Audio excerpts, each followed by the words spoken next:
welcome back to Our Home Libraries. We are super excited to be starting our third season of our podcast. This will be our third year, and we hope that all of our listeners are just as excited for all the fun episodes that we have planned for this year.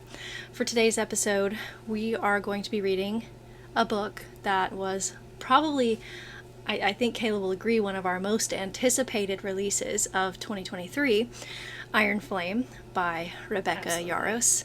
We are going to be spoiling the plot of this book for you, and there were some pretty significant little twists in this book. So if this is something that you're interested in reading and you don't want to have it spoiled, then make sure you stop listening before we get into our discussion.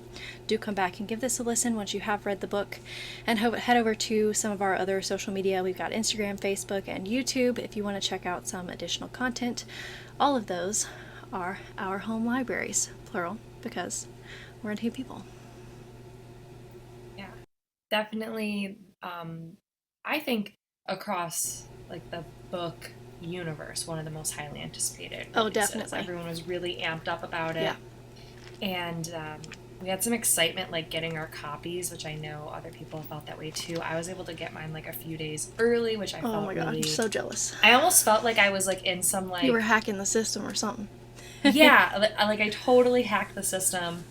And I finished the book before the actual release date, so I felt almost superhero in a way, too. Like, I don't know, I felt there was, like, something different about me. I was just, it was one of the, this is going to sound corny, it was one of the best days of my life in regards to, like, it technically, like, an ordinary day, right? Like, my wedding day, having my daughter, all that stuff is, like, the top days of my life. But, like, it was just an excellent day. I got a free coffee that morning, and I got that book. Like, free coffee and a book. Best combination. Yeah. It was like your birthday, but yeah, 2 months early. But free coffee. Like 3 months early. November 7th is when they came in. Yeah, excitement. I was gonna say I woke up super early on Tuesday when it released and looked up like when different stores open, because I do have to work pretty long days on Tuesdays in the fall. So I looked up all these different places and I was like, okay, Target opens the earliest. I can get to Target and then I can get to work. And I went to the first Target and they didn't have it out. And I asked somebody to go look because the app said that they did have it in stock. So I asked somebody to go look in the back and he came back and he was like, no, we don't have any. So I was like, okay, I'm going to go to the next Target because I live in a pretty highly populated city. So there are lots of Targets. I went to the next one and they didn't have it either on the shelf, but as I was walking out, I was about to walk out the door, I saw them on the desk of the customer service. So I went over there and I was like, are those for sale? And she was like, yeah, absolutely. And I said, can I get one of those? And she was like, yeah, absolutely. You definitely had to go to more stops than I did, but it definitely adds to the anticipation. Oh, for sure. It's just exciting. Yeah. I feel very passionate about when it's like a group of people collectively feeling excited for a book. Mm-hmm. It just really amps me up. Because then when I found my copy early, I was like, I go to like a mom's group so my kid can play with other kids, and I have some really great friends from there. And I texted the group like, guys, I got my book. And then 2 of the other moms drove to that store to get the book too. Like, I felt like I was like hooking up my friends. Yeah, you were, except I don't live near you, so I couldn't get it. Well, I tried to figure out how to get it to you. Yeah, we tried. But by the time it got to me, it would be release day. Like, not worth it. So, for Iron Flame, this is the second book in... Is it the Imperium series? Yeah, I think it's Empyrean. Empyrean. But the first book was Fourth Wing, which incredible. Yeah. Like one of my highest rated reads, I would think, of everything we've done in this podcast. Huge social media phenomenon. Yeah.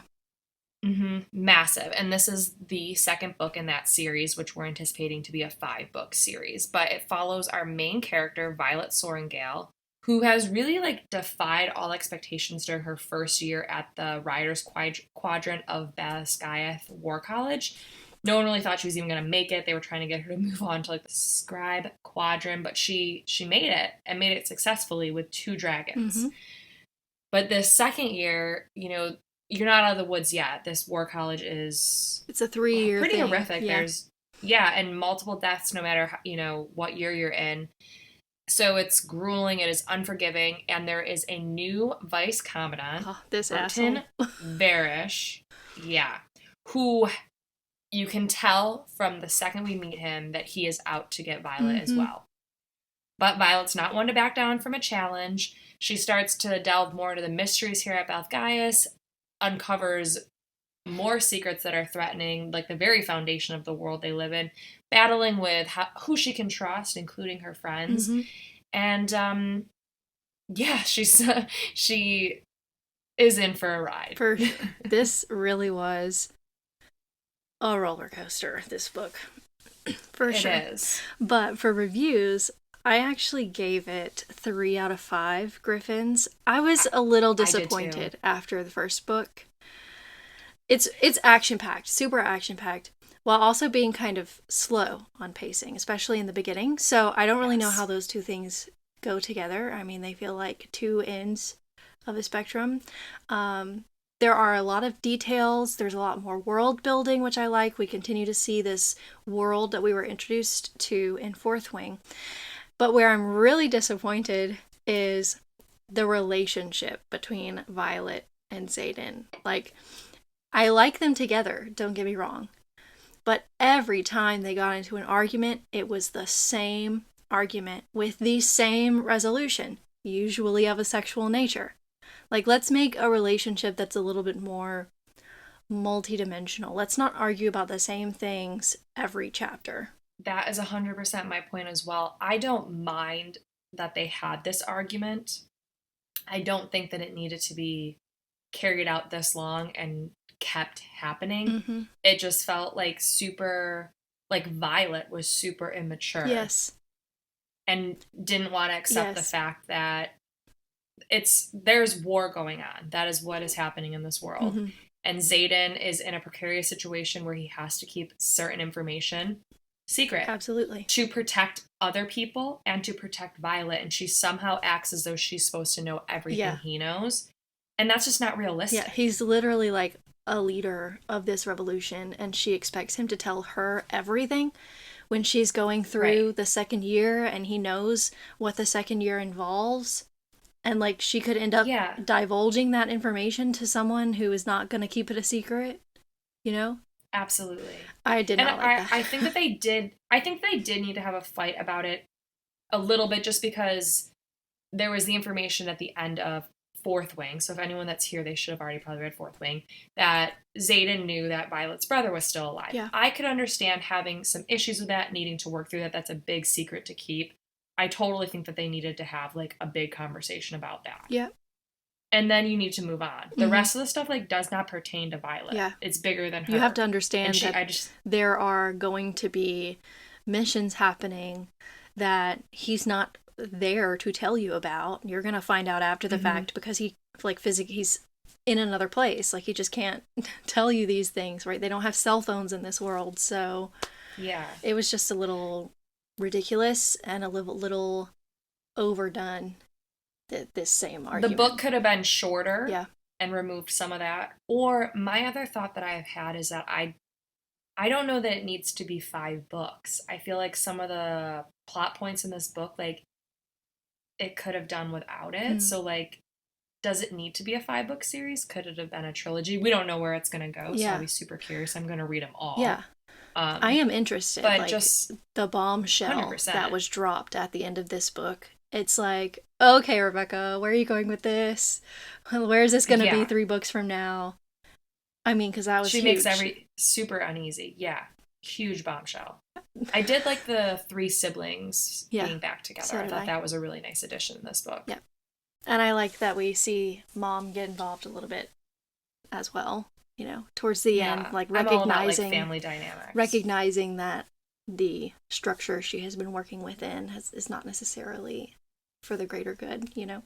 I loved that bit.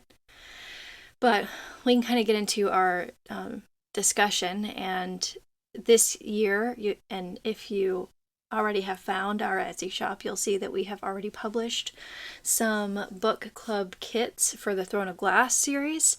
And we're going to continue to publish book club kits on our Etsy shop for the entirety of this season and for books that we've read in the past or books that we're just interested in. So if you want to have access to the questions that are kind of guiding our discussion of this book, go ahead and check out our Etsy shop because there's a book club kit for that.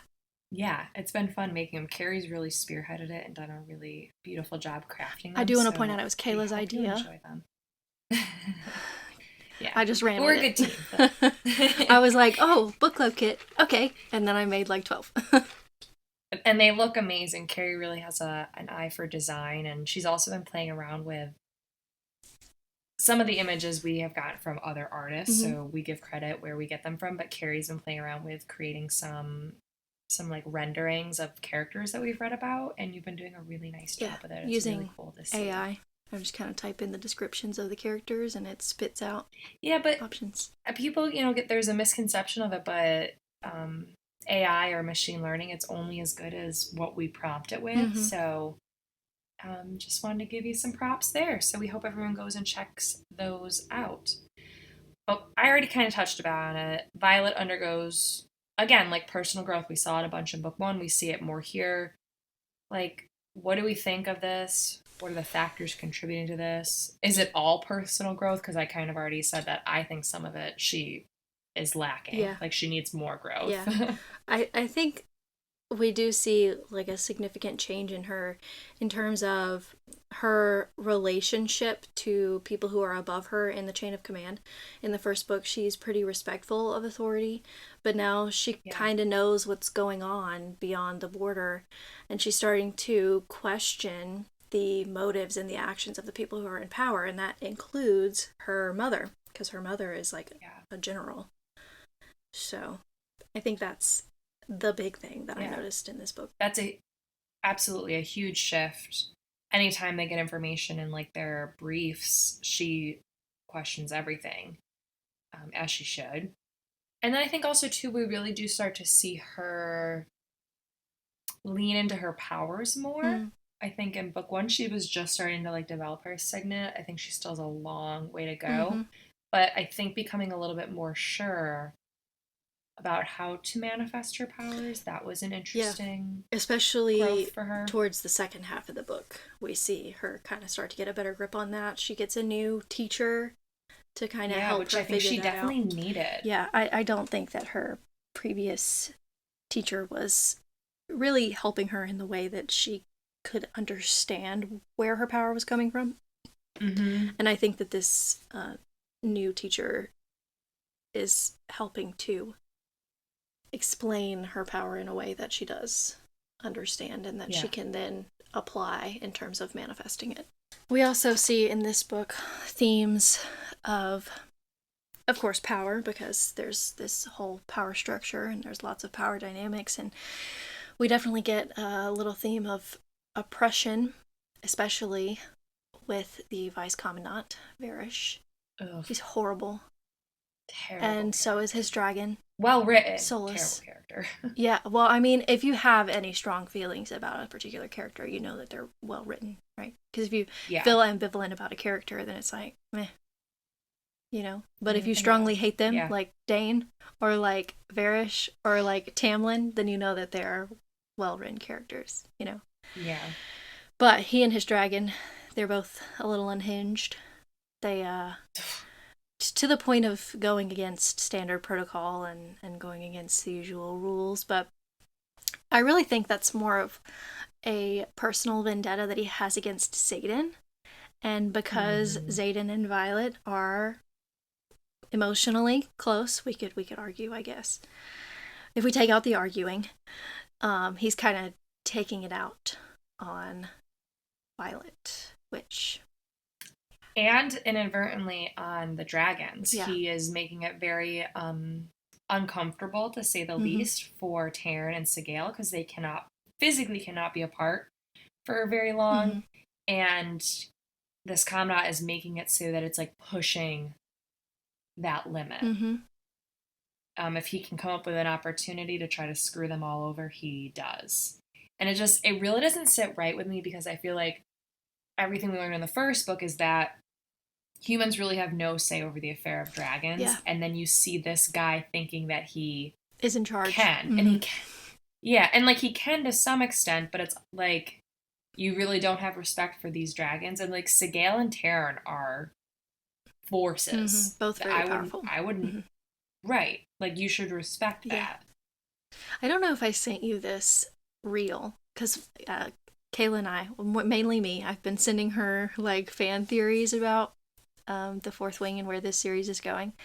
But there is a theory that Varys is actually a Venin, like a lower level Venin, because in the end, I'm about to spoil like a major plot point. In the end, we see Jack, and his dragon is described as very glassy-eyed. And in the beginning of the book, Solus is described as being glassy-eyed.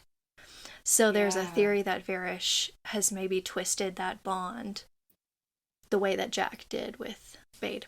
With his dragon. Yeah, Jack's not dead. Spoiler alert. Yeah, Jack comes back. That was weird. What was the purpose? I don't know. I mean, I guess besides to drop the bomb that he's back, but he's also Venin.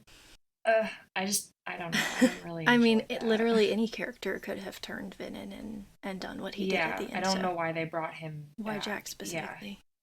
And then you could have just created someone else. And then it was so weird because like he saved her. The whole first book, he freaking hated Violet. He would have killed her in a heartbeat if he could.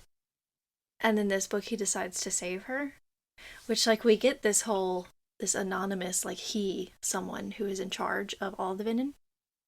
We don't know who he is. He's only ever mentioned like he is going to love playing with your power.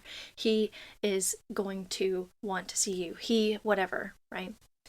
And I feel like Jack saved her because he is more important.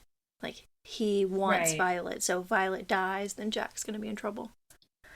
Yeah, and that's part of the hard part I feel like about being in the middle of a series is there's stuff that happens where you're like, why? Yeah. But we still have books coming out that then eventually it might be like, okay. Oh, that.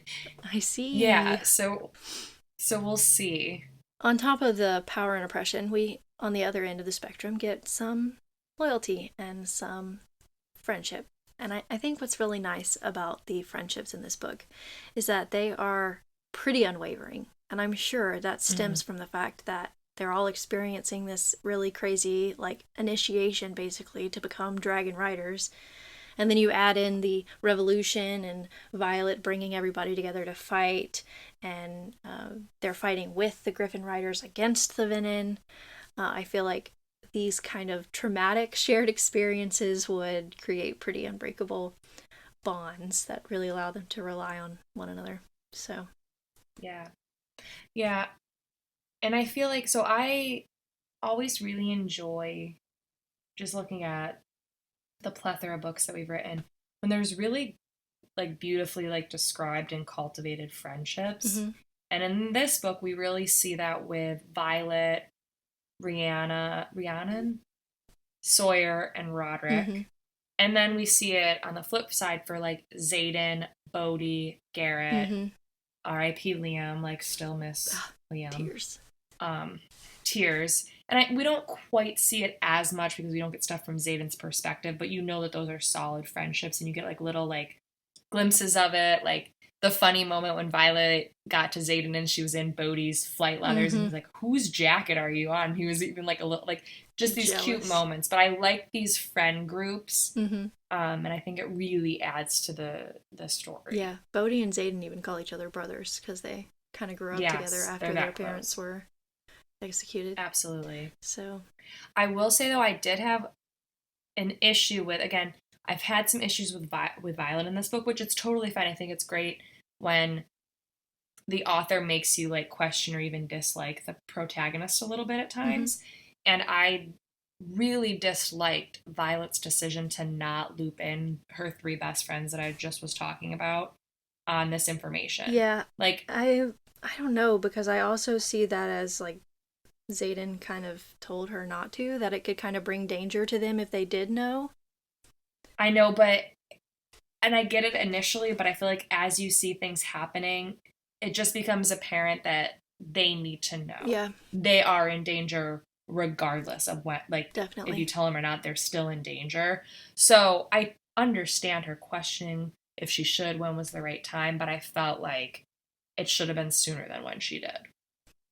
Like, I just don't agree with, like, if I was the protagonist, I would have told them sooner. I guess. It's a complicated scenario, I'm sure, to have to navigate. Yeah. Also, this Eric person, is that how his name is said? That's how I would pronounce it. He's like the president's son. How did The king? The king? Dude, I don't know. I'm waiting for this to be a bigger deal. Yeah. Because it feels very ridiculous. And like nobody that no came one has pieced after together him. that he's there. And he was able to get into that vault because. And it still didn't alert anyone that he was there. Yeah, I don't know. Heck? But go ahead, join the bestie group. That's fine. We can't really talk about this book without talking about secrets, which we did kind of touch on in our little review. Leads to lots of misunderstanding, lots of conflict within the relationship between Violet and Xaden. And I don't know. It's like the reactions that Violet has are like the drama. You know? Yes. I said it before, I'll say it again. She has been acting super immature about this. Yeah, she makes this really and, big she deal. She is young, I guess. I don't know. She makes a really big deal about not being able to trust him because he kept Brennan a secret. And what other secrets is he keeping? So she can't be with him romantically until he stops keeping things from her, right? But that statement didn't hold up for very long. And he's like still revealing things every now and then that she overreacts to, like his broken engagement with a Griffin writer and, you know, his second signet. I mean, I get it. I don't like secrets either, especially in romantic relationships. But can she really expect him to just tell her everything up front? Like, Bradley will sometimes come to me and say, tell me a secret. And we're like, I don't have secrets. What do you want me to tell you? You know? Yeah. And especially, so I understand, so Xaden, we find out, and it was already, a lot of people were speculating at the end of the Fourth Wing, but that Xaden has a second signet, and that he's intrinsic, that he can kind of like maybe read minds, read thoughts, we're not totally sure. Yeah. And the only time that we've seen an intrinsic before is in Fourth Wing, when one of the first year writers manifests the intrinsic signet and like goes cuckoo for Cocoa Puffs and is literally killed by one of the professors. Yeah. Right there. So we know that it's a signet that people would be killed over. Right. And so Xaden keeping that, again, it's like he is doing that so he can stay alive. Mm-hmm. It's not that he doesn't trust you. It's that if something happens and someone breaks you and gets that information, then he's also dead. Mm-hmm. So I feel like you can't be mad at him for not telling you that yet. Like, Violet needs to learn so much more before she can get the point of like knowing other information. Yeah. She just overreacts so badly to a lot of things. And then when he does finally tell her a secret that's like, what the fuck? She's mad for like 2 seconds and then lets it go. I just don't understand. Yeah. He tells her that he's intrinsic. And she's like, oh, it's kind of fucked up that you kept that for me, but whatever. 2 seconds later, they're good to go. Right. And see, I feel like the point, if I was her, that I think could have actually been a fight would have been, did he abuse the fact that that is his power to like read her mind and like make her like him? Like if he could read what she wants and needs, that would be something I would question, right? And be like, we need to work through this just to make sure that like everything that I'm feeling is accurate. That to me makes more sense for like a disagreement between them. Yeah. Not him keeping it secret because he could get killed because of it. Yeah. If that makes sense. I don't know. And I guess we should like keep it straight that he's not an intrinsic in the sense that he can read thoughts. It's more like he can read intentions. So when we see him like talking to someone, like the first time he has an interaction with Eric, he can kind of judge whether this person has bad intentions or whether this person actually does want to help the cause, you know? Yeah, to me, it almost feels more like that your gut reaction about someone, but magnified. He Mm-hmm. can, like, initially, yes, know if you can trust someone in that instant, which then once you hear him explain that, then if I was Violet, I would be like, okay, that makes sense. I don't feel as though, like, our relationship was heavily influenced by this, like, Yeah. in a way. Yeah. I mean, if She, anything, yeah, it she, just kind of verifies for him that she is into him. You know, but it's not like he right, can put those thoughts into her. He can right, just sense that exactly. that's where things are going, you know? Yeah. And for him, it must have been like, oh, cool, because, like, I'm into her too. Yeah, exactly. Honestly, it probably made it kind of hard because you could imagine if you could sense that someone is into you, like it could be kind of difficult to not do anything about that. You know what I mean? Right, Especially if because, you are like, to also let into it them. organically happen. Yeah. Yeah, yeah, Yeah, yeah. I'm trying to like not be terribly graphic. We've already talked about it. There was definitely some aspects of the story that we felt, or maybe unexplained, or unresolved, or like maybe we're waiting for it to unfold more, or that it literally just seems illogical. I think that since you wanted this question here, you have a lot to say about this. I think the plot was I okay. I think the plot was okay. I think a lot of our questions more so were like it could be stuff that could be unfolded more in the future. But there are two big things that we kind of already talked about. But one, they bring in the Griffin Riders, which I think that's a very interesting plot point. Yeah, But then we meet this girl, Kat, who like Xaden was like engaged to, right. had relationships with.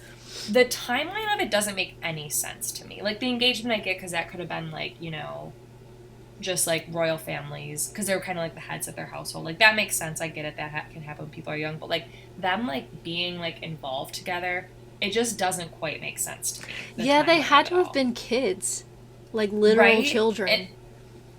And the way they're talking about stuff is She like like talks about him in a sexual way, like that she yes, like knows things that adult he sexual does. stuff. They Right, had to not have been like children. You're new like right. little They kid love. literally had to have been Yeah, so kids. so that's what really bugs me. It just doesn't quite add up to me.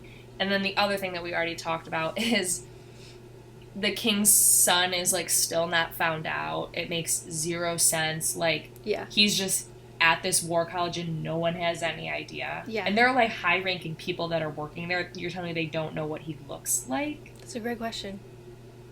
So those are my two big things that just like really bug me. Yeah, especially when you consider the fact that like he and Violet basically grew up together because Violet's mom and his Yes. dad worked closely together. So Dane should know because Dane and Violet grew up Yeah, together. Dane's dad was how would on her campus. mother not have recognized him the first Yeah. day? Or maybe she Right. did and she was just like, "Oh, look who it is." Yeah, so maybe that will get answered. I don't know, but it has been bugging me. Well, we won't get answers from Violet's mom because spoiler No, alert, I she's know. dead. Also, that Andarna is a seventh type of dragon. Yeah, How did they keep? very very interesting information. Well, I Where did think she she was. come from? So I think they said something, and I don't quite remember all of it. But the eggs that are in the veil, some of them have been there for a very very very long Uh huh. time, and Andarna waited to hatch until she knew Violet was like there or Violet Uh huh. existed. That was something that was kind of mentioned. So I think that Andarna is the last of her breed of dragons. She's like, Maybe there's another we egg. speculated that Andarna's a rainbow dragon Yeah, yeah, yeah. because she could kind of like change Camouflage her. Yeah, she could kind of change her color, change her scales. or a Like, chameleon. yeah, pretty interesting. So it Hmm. was like the first time Violet saw her, she was green or something. Like she was black, but it was like a greenish kind of black. Next Hmm. time it was like a purplish kind of black. So I was like, and Darna's a rainbow? Yeah. But that's kind of wild. I'm interested to see what she settles into, you know?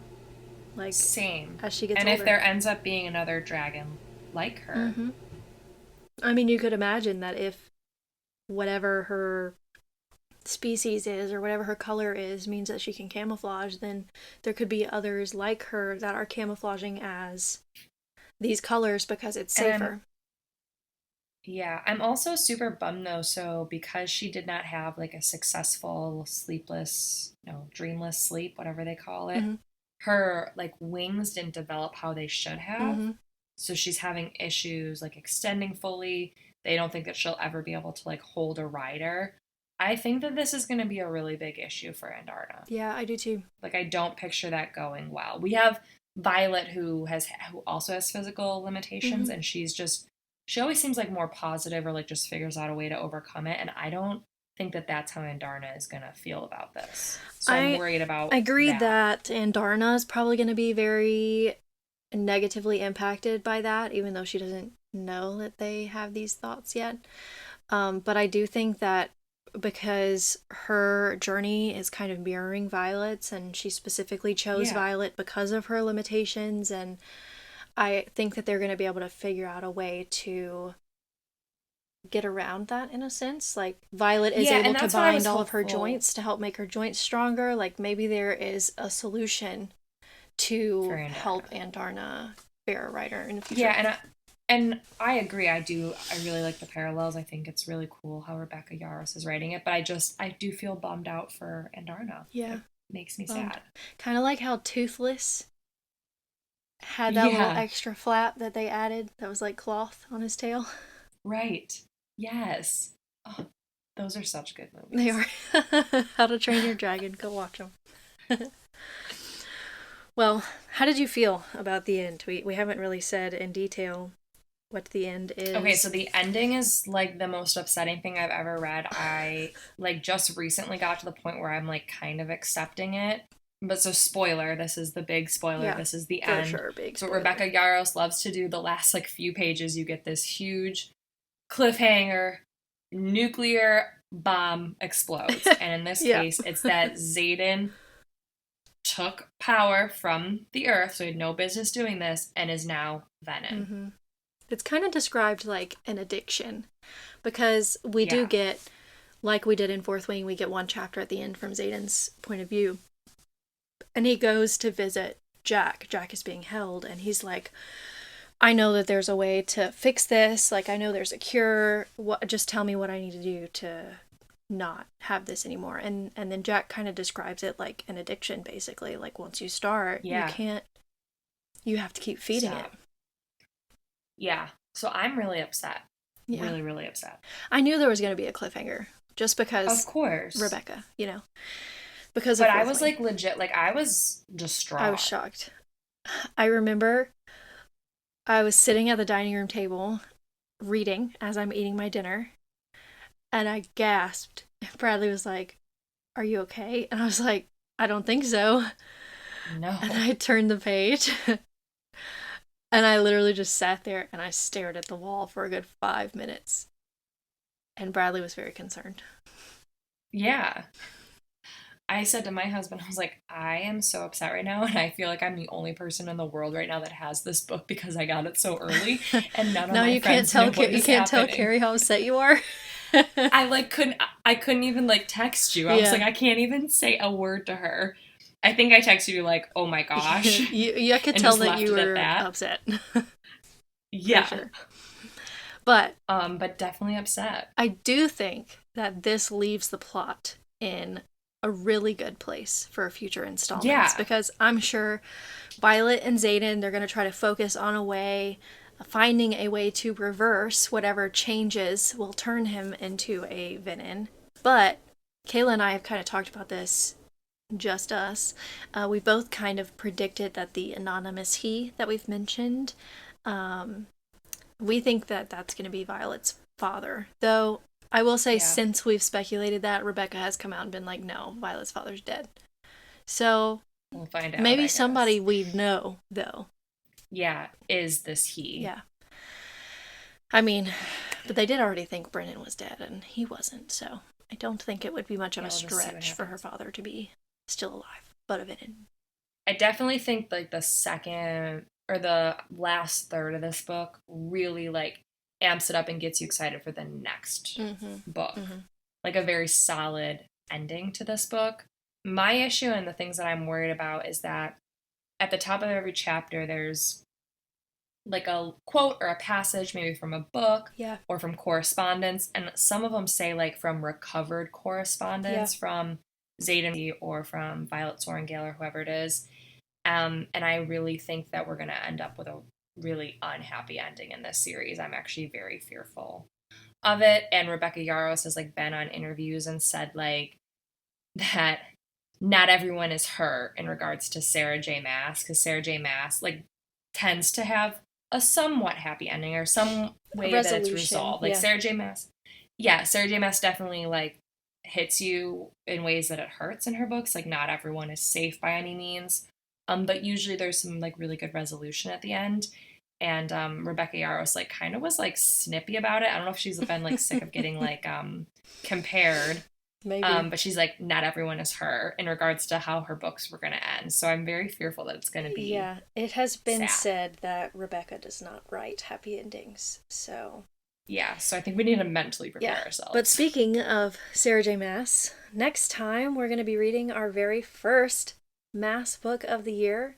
Also, the first book in the Crescent City series. It's called House of Earth and Blood. I find the premise of this book to be very interesting because Sarah still keeps herself very firmly in like the fantasy romance genre, but there's a little bit of a mystery twist to this one, and I love a good mystery, so really excited about that. Yeah.